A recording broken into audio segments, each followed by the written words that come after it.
Okay, तो मैं ये कह रहा था कि हमने बैंक में पैसा रखा और अमाउंट फिक्स्ड है, रेट ऑफ इंटरेस्ट फिक्स्ड है, तो उस अमाउंट में कितना इंटरेस्ट मिलेगा वो टाइम पे डिपेंड करेगा।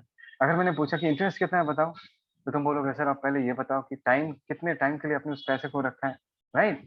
तो यहाँ पर टाइम भी वैरी कर रहा है, इंटरेस्ट भी वैरी कर रहा है, और इन दोनों में से अगर हम देखें, डिपेंडेंसी को देखें, तो हम ये कहेंगे इंटरेस्ट कितना होगा वो टाइम पे डिपेंड करता है। तो इंटरेस्ट को हम in this case dependent variable बोलेंगे, ठीक है? और टाइम को जो हम in this case independent variable बोलेंगे, ठीक है? Interest will be called as dependent variable and time in this case will be called as independent variable. बात को समझे? ऐसे बहुत सारे कनेक्शंस, ऐसे बहुत सारे एग्जांपल्स हम डिस्कस कर सकते हैं। देखो एक और एक एग्जांपल है, जैसे कि तुमको पता होगा कि पानी का जो बॉइलिंग पॉइंट है वो किस पे डिपेंड करता है।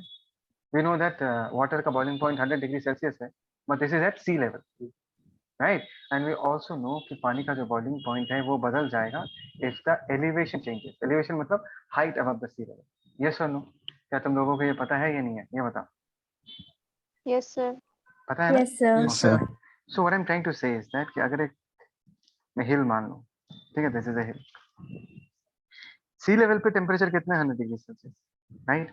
अगर मैं हाइट को चेंज कर दूं, ये बताओ कि ऊपर जाने से बॉइलिंग पॉइंट डिक्रीज करता है या इंक्रीज करता है? ये बताओ Increase. Increase. कितना इंक्रीज या डिक्रीज? Increase. Increase. Increase. भाई डिक्रीज होता है। Boiling point decreases with elevation. ऊपर जाओगे तो बॉइलिंग पॉइंट घटता जाएगा। It will be easier to cook at higher elevation, जल्दी बॉईल होता है, ठीक है? तो और ऊपर जाएंगे तो बॉइलिंग पॉइंट घटेगा, और ऊपर गए जैसे से दिस इज H1, और ऊपर गए यहाँ पर जैसे से दिस इज H2, तरह से उसको वहाँ का बॉइलिंग पॉइंट कितना हो गया? 80 डिग्री सेल्सियस, मतलब 80 डिग्री सेल्सियस। सर ऐसा क्यों होता है? ये बाद में बताऊंगा, ठीक है? नहीं तो मैं डाइवर्ट हो जाऊंगा यहाँ पर, अभी इसका Okay, अलग ही sir. कंसेप्ट, ठीक है? अभी बस इतना तो आई होप सबको पता है कि अगर एलिवेशन इंक्रीज होता है तो बॉइलिंग पॉइंट जो है, बॉइलिंग पॉइंट भी जो है वो बदलता रहता है, ठीक है? Is that clear? तो यहाँ पर भी दो वेरिएबल्स है कहानी में। पहला वेरिएबल क्या है जनता? It is the boiling point of water. और दूसरा वेरिएबल क्या है? That is the elevation above the sea level, right? और अगर सी लेवल से ऊपर अगर ये हाइट बदलता जाए तो बॉइलिंग पॉइंट भी चेंज होते रहता है। तो इस कहानी में boiling point, another is what? elevation above the sea level। Sea level से कितना ऊपर तुम बॉइलिंग पॉइंट निकालना चाहते हो, ठीक है? तो एलिवेशन भी बदलेगा तो बॉइलिंग पॉइंट भी बदलेगा, दोनों वेरिएबल है, राइट? लेकिन इसमें से तुम किसको डिपेंडेंट वेरिएबल बोलोगे और किसको तुम इंडिपेंडेंट वेरिएबल बोलोगे, ये बताओ। Out of them which one will be called as the dependent variable and which one of them will be called as the independent variable? जनता जवाब दो, come on। Sir, height. Sir, Boiling point is dependent, sir. Boiling point is dependent, exactly. ये हो गया dependent variable, right? देखो it's very obvious ना कि अगर मैं तुमको पूछूं कि भाई ये बताओ कि बॉइलिंग पॉइंट कितना है, the next thing that you are going to ask me is that sir आप कितने हाइट में पूछ रहे हो, बिकॉज हाइट बदल जाएगा तो बॉइलिंग पॉइंट बदल जाएगा। तो जब तक मैं तुमको हाइट का डाटा नहीं देता, हाइट का इंफॉर्मेशन नहीं देता, तुम बॉइलिंग पॉइंट नहीं बता पाओगे। तो बॉइलिंग पॉइंट हाइट कितना उस पर डिपेंड करता है, तो ये बन गया डिपेंडेंट वेरिएबल। और एलिवेशन जो है ये क्या बन गया? This will become independent variable. बात को समझो, बात को समझो। और एक एग्जांपल चाहिए? Late us say that we know that displacement equal to velocity into time. ये लिखते हैं ना, displacement is equal to velocity into time. ध्यान देना, डिस्प्लेसमेंट को s लिखा है, वेलोसिटी को v लिखा, v इनटू t। ये तो क्लास 9 में सबने देखा होगा या उसके पहले ही देखा होगा, s equal to v into t। Come on people. Yes, sir. yes, sir. Yes, sir. तो यहाँ पर जनता ध्यान दो, वेलोसिटी जो वो तो कांस्टेंट है, velocity is a constant, because ये फॉर्मूला किसके लिए वैलिड है? This is only valid for an object which is moving with constant velocity. Velocity constant है, लेकिन वैरी क्या कर रहा है जनता? एक तो डिस्प्लेसमेंट वैरी कर रहा है, दूसरा क्या वैरी करेगा? टाइम वैरी करेगा। यहाँ पर डिस्प्लेसमेंट जो है ये भी एक वेरिएबल है, और यहाँ पर टाइम जो है ये भी एक वेरिएबल है, करेक्ट? बट इन दोनों में Yes, sir. कौन सा डिपेंडेंट Yes, वेरिएबल sir. होगा और कौन सा इंडिपेंडेंट वेरिएबल होगा, ये बताओ। Displacement dependent, time independent. Exactly, exactly. अगर मैं पूछूं भाई ये बताओ डिस्प्लेसमेंट कितना होगा, तो सबसे पहले टाइम बताना पड़ेगा। इन दिस केस डिस्प्लेसमेंट जो है this will become a dependent variable and time जो होगा it will become an independent variable. बात को समझो, this is very very important. और एक एग्जांपल देता हूँ, let us say y equal to x square. इसका ग्राफ बनाया होगा तुम लोगों ने, y equal to x square. x का वैल्यू 1 तो y का वैल्यू sir. 1, x का वैल्यू 2 तो y का वैल्यू 4। तो यहाँ पर हम किसका वैल्यू Yes, चूज sir. कर रहे हैं, x का वैल्यू चूज कर रहे हैं, तब जाके हमको y का वैल्यू मिल रहा है। जब हम x का वैल्यू बताएंगे तब जाके हमको y का वैल्यू मिलेगा। तो ये जो y है इसको हम क्या बोलेंगे, we shall call this as dependent variable. और x को हम क्या बुलाएंगे, x will be called as independent variable. I hope so तुम्हारा ये कॉन्सेप्ट क्लियर हो गया। Is the concept clear, right? Yes, sir. Yes, sir. So Yes, sir.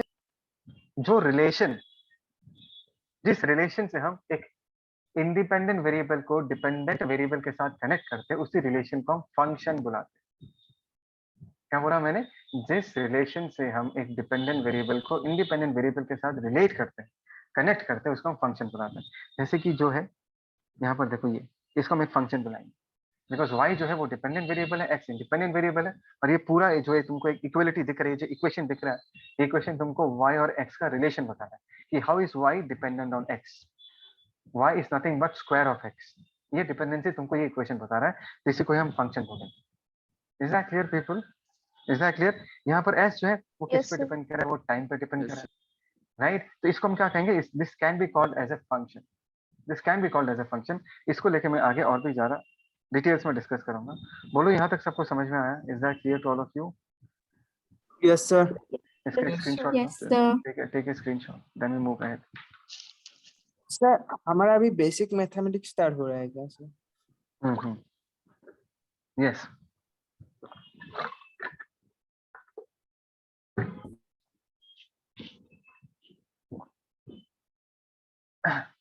हो गया, ले ले screenshot. Okay,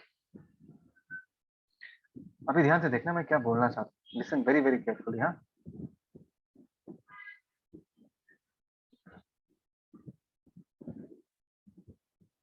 let us take the example of y equal to x square।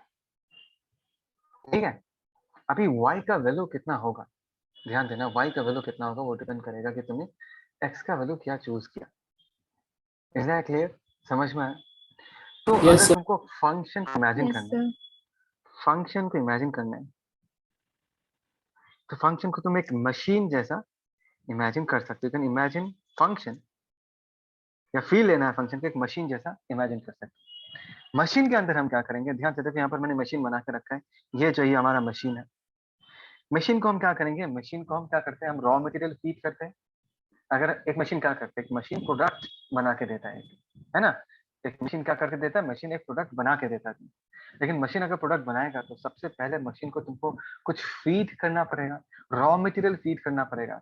तब उस रॉ मटेरियल को मशीन क्या करता है, मैनिपुलेट करता है, प्रोसेस करता है, प्रोसेस करके एक मशीन तुमको प्रोडक्ट बना के देता है।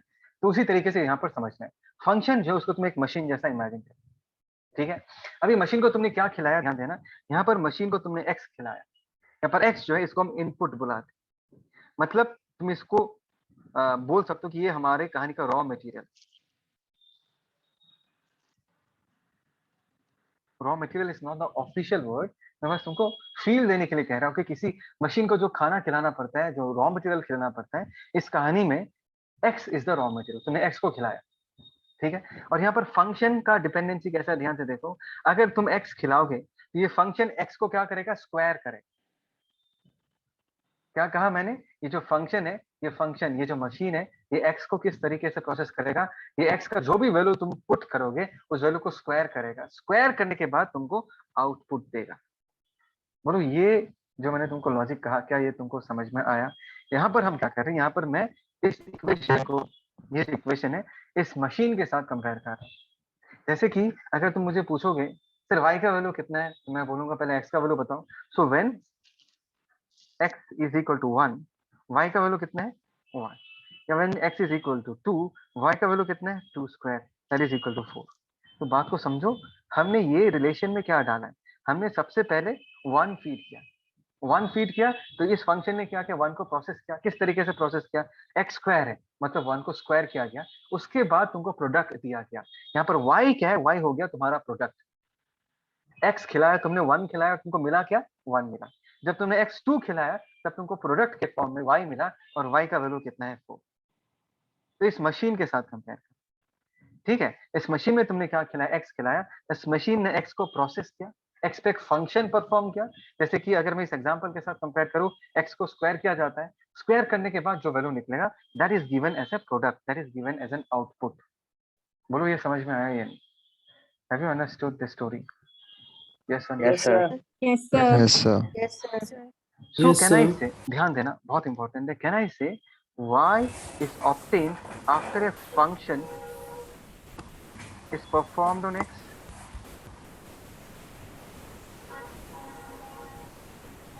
इसको लैंग्वेज के हिसाब से समझने का कोशिश करो कि तुमको y कब मिलेगा? जब x को प्रोसेस किया जाए, जब x के ऊपर एक फंक्शन परफॉर्म किया जाता है, तभी जाके तुमको y मिलेगा। तो मैं तुमको एक नोटेशन सिखा रहा हूँ, एक सिंबल सिखा रहा हूँ, किस तरीके से हम y को रिप्रेजेंट करते हैं। एक तो तरीका है y इक्वल टू x को लिख दो, या तुम y को क्या लिख सकते हो? तुम y को you can write it as y equal to f of x।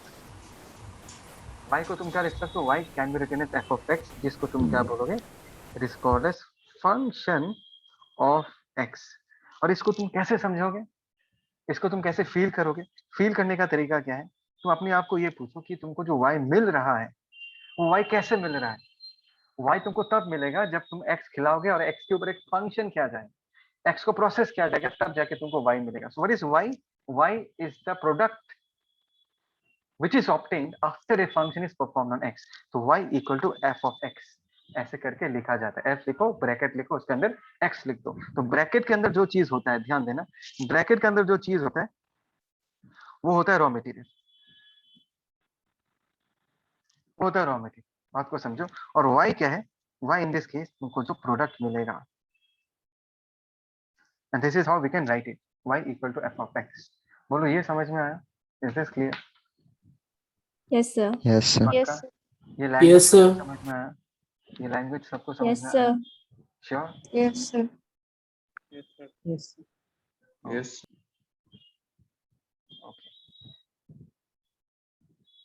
Okay, fine. Okay, fine. Let's start. So I hope so सबको ये कॉन्सेप्ट समझ में आया। अभी मैं तुमको एक रियल लाइफ एग्जांपल देता हूँ, ठीक है।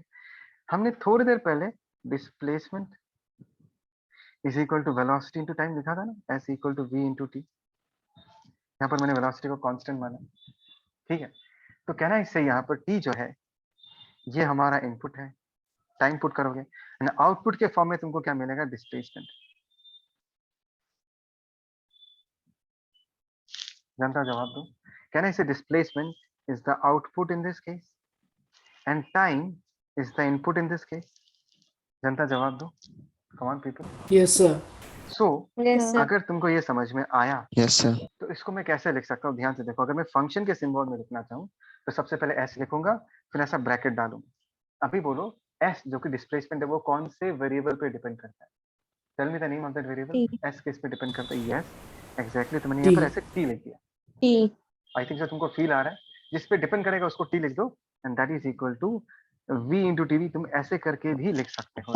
नॉर्मली हम लोग लिखते नहीं है, बट ऐसे भी लिखा जा सकता है। यहाँ पर हम बोलेंगे displacement is a function of time. कैसे पढ़ते हैं हम इसको? Displacement is a function of time, ऐसे करके बोल सकते थे। यहाँ पर टाइम क्या हो गया? टाइम हो गया इंडिपेंडेंट वेरिएबल, एंड डिस्प्लेसमेंट क्या हो गया? डिस्प्लेसमेंट हो गया हमारा dependent variable. Is it clear? Is it clear to all of you? जनता Yes, समझ में sir. आया? और ये जो रिलेशन है Yes, ना, sir. Yes, sir. ये जो रिलेशन है इसी को हम फंक्शन बुलाते हैं। ये फंक्शन क्या कर रहा है? This is connecting your dependent variable with your independent variable. ये जो इक्वेशन है, ये जो रिलेशन है, ये तुम्हारे डिपेंडेंट और इंडिपेंडेंट वेरिएबल को कनेक्ट कर रहा है। इसी को ही हम क्या बुलाते हैं? इसी को ही हम फंक्शन बुलाते हैं। Is that clear people? Is that clear? Sir. Yes, sir. Yes, sir. Sir. Yes Sir. बोलो। Sir, function का definition क्या होगा sir? फंक्शन का डेफिनेशन देखो हमने यहाँ पर लिख के रखा है। Function in this case is a rule of relationship between two variables in which one is assumed to be dependent and the other is independent variable। दिख रहा है तुमको स्क्रीन में? Function is a rule of relationship between two variables in which one is assumed to be the dependent variable and the other is the independent variable। ये हो गया definition. Okay sir. ठीक है। अच्छा, इसका स्क्रीनशॉट तो तुमने ले लिया, अभी इसका भी स्क्रीनशॉट ले लो। अच्छा ठीक है, रुको रुको 1 मिनट रुको। अच्छा ले लो स्क्रीनशॉट ले लो, बिकॉज मुझे कुछ और चीजें समझाना है तुमको। चलो हो गया people, done. Yes, sir. Yes, sir. Okay,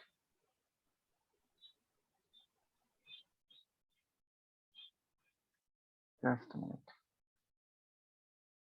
अभी देखो क्या है, ध्यान देना, ठीक है। मैं छोटे से एग्जांपल को लेता हूँ, y equal to x square. तुम इसको कैसे लिख सकते हो, y can also be written as f of x and f of x is equal to x square, ऐसे भी लिख सकते हो, ठीक है, कोई प्रॉब्लम नहीं है। और यहाँ पर x क्या है, input, and f of x as a whole ये क्या है, आउटपुट। f ऑफ x मतलब ही y है ना, f ऑफ x मतलब ही y है। तो ध्यान से देखो, मैंने यहाँ पर कुछ वैल्यूज लिख के रखा है, x का वैल्यू 1 है तो y का वैल्यू 1 है, x का वैल्यू 2 है तो y का वैल्यू 4 है, x का वैल्यू 3 है तो y का वैल्यू कितना होगा, 9 हो जाएगा, x का वैल्यू 4 होगा तो y का वैल्यू क्या होगा, 16 हो जाएगा। समझ में आया? तो all the possible values of the independent variable, because यहाँ पर x जो है वो इंडिपेंडेंट वेरिएबल है, उसको हम चूज कर, तो जो हम फीड कर उस ग्रुप को हम एक नाम देते हैं, जैसे कि 1 2 3 4। इसको मैं आगे इस टेबल को और भी बढ़ा सकता हूँ, पर फिलहाल अभी के लिए ये जो 1 2 3 4 है, जो जो सारे इनपुट वैल्यूज है, सारे इनपुट वैल्यूज के ग्रुप को हम डोमेन ऑफ फंक्शन बुलाते हैं। देखो यहाँ पर लिखा हुआ है domain, all input values are called as the domain of the function. जो जो वैल्यू हमने खिलाया मशीन को, उन वैल्यूज के ग्रुप को हम क्या बोलते हैं, domain of the function. Right, clear, is it clear people? Yes, sir. Okay. Yes, Yes, sir. sir. Yes, sir. और जो आउटपुट निकला, आउटपुट इन दिस एग्जांपल क्या है, 1 हो गया, 4 हो गया, 9 हो गया, 16 हो गया, ये जो आउटपुट है 1 4 9 16, ये जो वैल्यूज है इनको हम बोलते हैं, this is called as the range of the function. जो आउटपुट वैल्यूज है उनके ग्रुप को हम क्या बोलते हैं, we call it as the range of the function. So all output values, ध्यान देना, सारे आउटपुट वैल्यूज को हम क्या बुलाते हैं, we call it as the range of the function. ये टर्मिनोलॉजी बहुत जरूरी है। हमने क्या क्या सीखा, हमने सीखा फंक्शन। फंक्शन क्या करता है, एक डिपेंडेंट वेरिएबल को इंडिपेंडेंट वेरिएबल के साथ कनेक्ट करता है। फंक्शन क्या है, उसको एक मशीन जैसा ट्रीट कर सकते हो, यहाँ पर एक इनपुट खिलाते हो, मशीन उसको प्रोसेस करता है और तुमको आउटपुट मिलता है। दैट इज द रीजन हम आउटपुट को, दैट इज y को कैसे लिख सकते हैं, फंक्शन ऑफ x। y अगर टाइम पे डिपेंड करता है तो फंक्शन ऑफ टाइम, y अगर डिस्टेंस पे डिपेंड करता है तो फंक्शन ऑफ डिस्टेंस। जिस पे डिपेंड करेगा f करो, ब्रैकेट के अंदर उस चीज को लिख दो, ऐसा हो गया। जो जो तुम खिलाते हो उस ग्रुप को हम क्या बुलाते हैं, डोमेन ऑफ द फंक्शन। और जो आउटपुट मिलता है उस पूरे ग्रुप को, उन नंबर्स के ग्रुप को हम क्या बुलाते हैं, we call it as a range of the function. Is that clear to all of you? Is that clear to all of you? Yes, sir. Yes, sir. Sir. चलो बढ़िया, तो इसका एक स्क्रीनशॉट ले लो, देन वी मूव अहेड।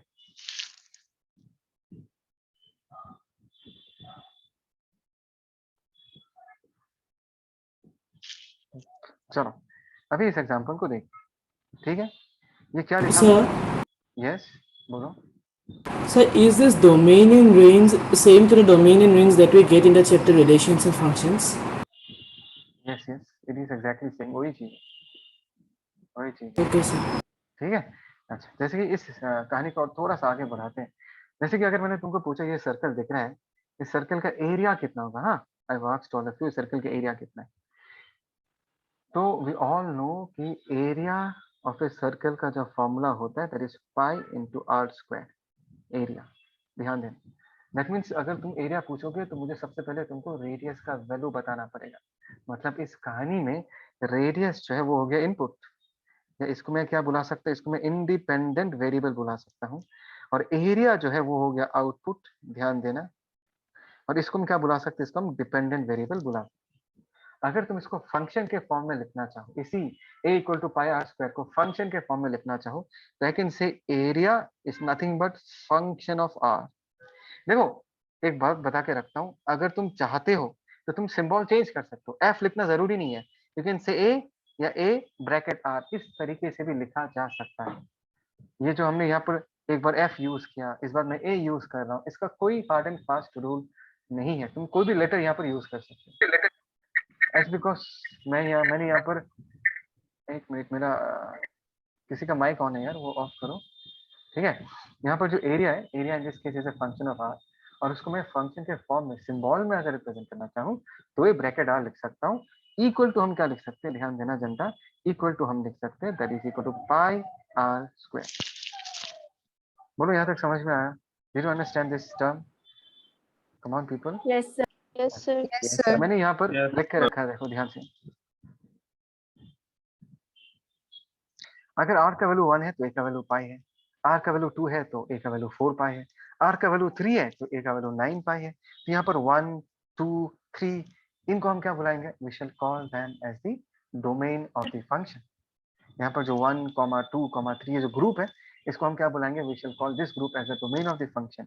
और जो output मिला तुम, जो रिजल्ट मिला तुमको, वो हो गया पाई, 4 पाई, 9 पाई। इस ग्रुप को हम क्या बुलाएंगे, we shall call them as the range of the function. Is that clear to all of you people? जवाब दो, क्या यहाँ तक सबको Yes, sir. समझ में आया? Yes, yes, sir. Yes, sir. ठीक है, ओके फाइन। तो ये मैं ऑलरेडी तुमको कह चुका हूँ कि अगर मुझे किसी फंक्शन को एक्सप्रेस करना है, there are two ways I can express this function. I can write it as y equal to x square, ये तो पुराना तरीका है, हमने बहुत पहले से यही तरीका यूज किया, y equal to x square. और आज हमने फंक्शन वाला तरीका सीखा जहां पर हम y को कैसे लिख सकते हैं, y को हम f of x लिख सकते हैं, right? Because y is nothing but the output, and output is obtained after a function is performed on x। हमने f of x लिख दिया, and f of x equal to x square के form में भी हम लिख सकते हैं। That means we usually denote functions in one of the two ways, either it is y equal to x square or it is f of x is equal to x square। Already बता चुका हूँ। Is that clear people? समझ में आया? Yes, sir. Sir. Yes? Yes, एक sir. काम करो, इसका स्क्रीनशॉट लो, फिर उसका स्क्रीनशॉट लो, नेक्स्ट वाले का दूंगा, then we shall move ahead.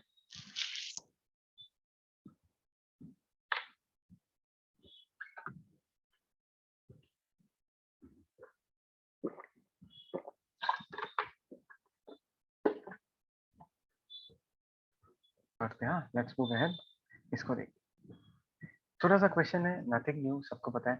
The volume of a ball, मतलब सॉलिड स्फीयर मानना है, of radius r is given as v bracket r, मतलब इन दिस केस इसको हम कैसे पढ़ेंगे जन, this will be read as volume as a function of r, because यहाँ पर वॉल्यूम जो है वो किस पे डिपेंड करता है, वो रेडियस पे डिपेंड करता है। And we all know the formula 4/3 pi r cube. अगर तुमको कोई पूछे कि ये बताओ कि what is the volume of a ball when radius is 3 metres, तो अपने दिमाग में ना 3 मीटर्स को हमेशा कैसे इमेजिन करना है, ये हो गया हमारा इनपुट, और तुम 3 मीटर्स कौन से मशीन को फीड करोगे, ये हो गया हमारा मशीन, ये हो गया हमारा फंक्शन, ये हो गया हमारा रूल ऑफ रिलेशनशिप। किसके बीच का रिलेशनशिप बता रहा है, तुम्हारा dependent variable and independent variable के बीच का रिलेशन बता रहा है। ठीक है, तो अगर तुमको वॉल्यूम चाहिए, वी ब्रैकेट, अभी आर की जगह तुम क्या पुट कर दोगे जनता, यहाँ पर 3 मीटर्स पुट कर दो, ब्रैकेट के अंदर तुमने क्या पुट कर दिया, आर का वैल्यू पुट कर दिया, दैट इज 3 मीटर्स, और तुमको क्या मिलेगा, ध्यान से देखो, that is 4/3 pi r cube. R cube की जगह हम लोग क्या लिख सकते हैं, 3 स्क्वायर लिख सकते हैं, 3 square is 9, that is 12 pi metre cube. ठीक है, ये तो कुछ भी नहीं है, बस मैं तुमको टर्मिनोलॉजी समझाने का कोशिश कर रहा हूँ कि हम इसको कैसे पढ़ते हैं, कौन सा डिपेंडेंट है, कौन सा इंडिपेंडेंट है, रूल ऑफ रिलेशनशिप हम किसको बोलते हैं, फंक्शन किसको बोलते हैं। Is this clear to all of you? Come on people, is this clear to all of you? Sir, it will be cube. 3 square. It should be cube, sir.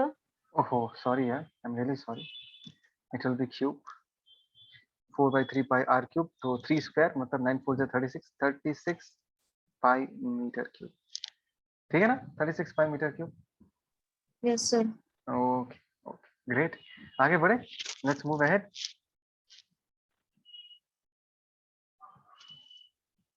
Now this is a question for all of you. ठीक है, चलो ठीक है, ये मैं करके देता हूँ, उसके बाद और एक प्रॉब्लम है जो मैं तुमको करने दूंगा।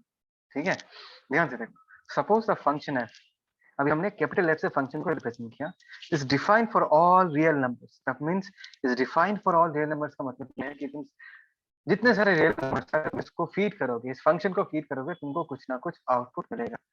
मतलब यहाँ पर सारे रियल नंबर्स को हम क्या मान सकते हैं, यहाँ पर सारे रियल नंबर्स को हम अपना डोमेन मान सकते हैं।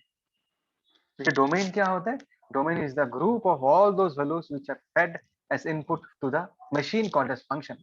ठीक है, ओके, और ये fr equal to f that is function of r is equal to 2 times of r minus r।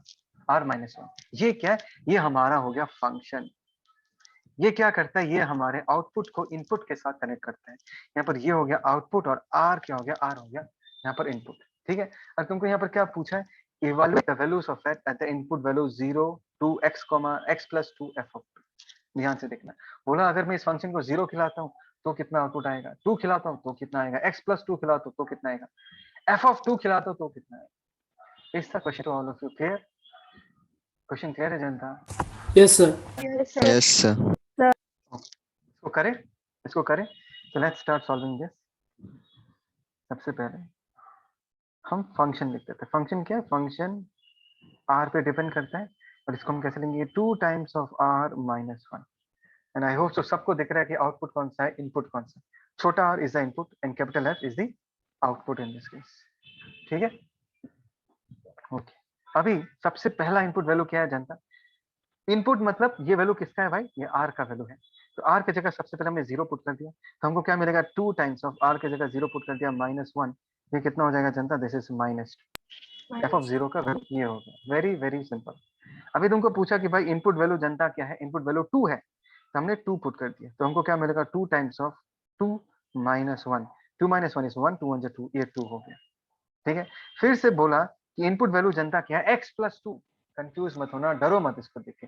बोला x प्लस 2 को हमने इनपुट डाला, तो डालो। यहाँ पर r की जगह हम क्या पुट कर देंगे? x plus 2। हम इसको कैसे लिखेंगे? 2 टाइम्स ऑफ r की जगह क्या लिख देंगे जनता? x plus 2 minus 1। Is that clear? तो हमको क्या मिलेगा? That is 2x plus 4 minus 1। तो हम क्या लिख सकते हैं? प्लस 3 लिख सकते हैं। 2x plus 4 minus 1। एक मिनट, सॉरी सॉरी सॉरी, क्या मिलेगा हमको जनता? बोलो। This is x plus 2 minus 1 मतलब x plus 1, it is x plus 2x plus 2। Is that clear? Come on people, Yes, sir. Is it clear? Yes, sir. Yes, sir. Okay okay fine, ये तो सबको समझ में आ रहा, ये सबको clear है। लेकिन आई थिंक तुम लोगों को इसमें डाउट हो सकता है। बोला कि इसको input as an input put करो। कैन एनीवन टेल मी इसका मतलब क्या है? f of 2 को इनपुट जैसा पुट करो, what does it mean? Can you tell me what does it mean? यहाँ So the पर value of r will be 2. No, value of r is not 2। यहाँ पर value of r is f of 2। यहाँ पर 0 2 x plus 2 capital F bracket 2, ये सारे input values. Sir यहाँ पे f of 2 का वैल्यू ऐड करना पड़ेगा। एग्जैक्टली एग्जैक्टली, हाँ, इसका 2 ही मतलब होगा ये है फिर सर, इस, 2 होगा। हाँ हाँ हाँ, ये 2 ही होगा, मतलब ये वैल्यू। ठीक है ना? f of 2 का जो वैल्यू निकला है, f of 2 का जो वैल्यू निकला है, कितना वैल्यू निकला है जनता? ये 2 निकला है। तो इस 2 को हम इनपुट जैसा अभी पुट करेंगे। Is it clear to all of you? Yes, sir. Yes, sir. समझ रहे हो मैंने क्या कहा? f of 2 का जो वैल्यू Yes, निकलता है, f of 2 का वैल्यू 2 निकलता है। हमने जस्ट नाउ निकाल के रखा है यहाँ पे। इसको हम ऐसे इनपुट पुट करेंगे। यहाँ पर अगर हम पुट करते हैं that is f of r की जगह हम क्या पुट कर देंगे? f of 2। ठीक है, r की जगह हमने f of 2 पुट कर दिया, फिर से f लिखो। f of 2 का वैल्यू हम क्या लिख सकते हैं? 2 लिख सकते हैं। यहाँ पर पुट कर देंगे तो कितना हो जाएगा? 2 times of 2 minus 1। 2 minus 1 is 1, that is 2। So this is the answer in this case. तो ऐसा भी अगर तुमको दिया जाता है तो कंफ्यूज मत होना। f of 2, if the input value is f of 2, इसका मतलब है f of 2 का वैल्यू निकालो और उस वैल्यू को फंक्शन में पुट कर दो। Is that clear? Yes, sir. आगे बढ़े, आगे बढ़े, इसका एक स्क्रीनशॉट ले लो। yes, can sir. We move ahead?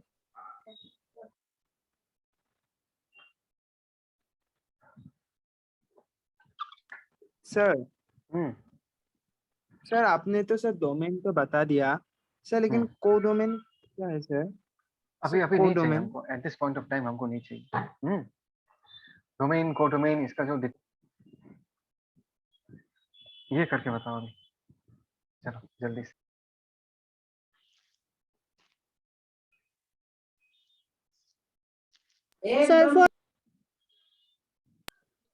Sir, for f0, x will be 3, sir.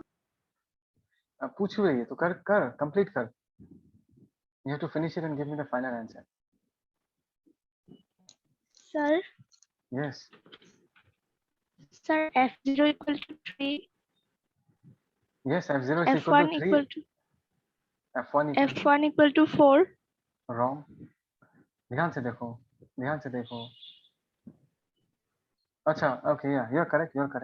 f1 actually ये symbol गलत दिया है. ऐसा होगा symbol. ठीक है, this is the Sir, F x square equal to x to the power 4 plus 3. yes. Fx plus 1 equal to x square plus 4. f of x plus 1 is equal to x square plus 4. नहीं, गलत है. तुम करो, use a pen and paper and do. You will do mistake ऐसा. मुंह में बताओगे Sir, तो mistake x होगा. plus twice x plus क्या बोला? x square plus twice x plus 4. plus twice x plus 4. Exactly. यहाँ पर फंक्शन का वैल्यू कितना दिया है जनता? Function is given as x square plus 3 और तुमको पूछा कि f of x plus मतलब f of x plus 1 is the input. Confuse मत होना. x plus 1 is the input मतलब यहाँ पर ये जो x है ये हमारा इनपुट का जगह है और यहाँ पर हम क्या पुट करने वाले हैं इस बार x plus 1 the whole square put करने वाले हैं plus 3. बोलो ये सबको समझ में आया? Is it clear to all of you? Yes, sir. Yes, sir. इसको हम क्या Yes, लिखेंगे? sir. जनता ध्यान से देखो. This is x square plus 1 plus 2x plus 3. हमको क्या मिलेगा? This is x square plus 2x plus 4. ये हो गया रिजल्ट. अभी अगर तुमको कोई पूछे f of 1, ये केस तो हमने जस्ट नाउ डिस्कस किया. तो सबसे पहले ये Sir, बताओ कि f of 19. 1 का वैल्यू कितना है? f of 1 का value 1 square plus 3 that is 4. 19. That is f of 1 के जगह हम क्या पुट कर सकते हैं? 4 पुट कर सकते हैं. This 4 square plus 3 and 16 plus 3 कितना हो जाएगा? This is 90. बहुत ही 19. सिंपल चीज है बट आई होप तो सबको ये फंक्शन वाला टॉपिक समझ में आया. Is it clear? जनता जवाब Yes, दो. sir. Yes, sir. पक्का? बस हमको फंक्शन में इतना Yes, ही sir. समझना है. ये समझ जाओगे तो काफी है. एवरीथिंग मतलब जितने सारे तुमने रिलेशंस देखा ना v equal to u plus at, ये क्या है? This is nothing but velocity is a function of time because u तो कांस्टेंट है, a तो कांस्टेंट है, सिर्फ टाइम पे डिपेंड कर रहा है. यहाँ पर टाइम क्या हो जाएगा? टाइम बन जाएगा तुम्हारा इंडिपेंडेंट वेरिएबल और ये जो वेलोसिटी है ये क्या बन जाएगा? This will become your dependent variable. मतलब यहाँ पर अगर टाइम बदलेगा